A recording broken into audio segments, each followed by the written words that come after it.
There's another question here that I wanted to ask Ebenezer Dei before we go into the dedication. It's talking about hearing God clearly. He says, beyond the foundational spiritual disciplines, what practical steps do you take to discern God's specific direction for your life and ministry when faced with major decisions or unclear paths?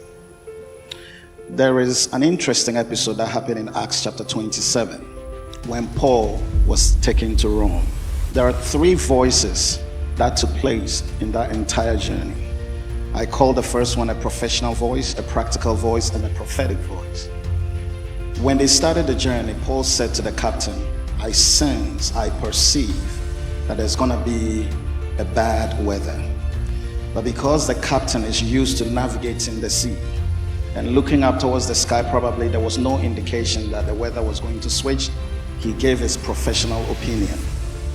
And then along the way, when the storm hit, they started throwing their belongings to lighten the ship. That's practical voice of reason. What can we do to salvage the situation? But at the end of the day, Paul said that the angel of the Lord that stands by me had promised me that no life will be lost.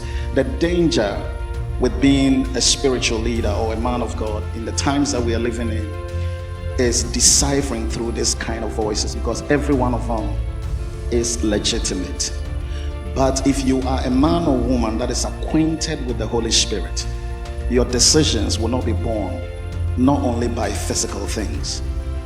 And irrespective of your title and caliber, the enemy is good at swaying, and you have to be acquainted. And two things I'll also add to that. The first is Prophet Samuel in 1 Samuel 16.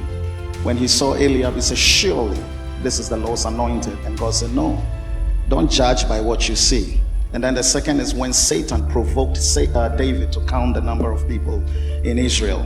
All the priests says, what are you doing? He said, for God had told me, only to find out that he was provoked. So staying with the Spirit of God in the season that we are living in my opinion, will give you leverage over the devices of the enemy. I hope I've been able to clarify that. Thank you so much, Pastor Ebenezer.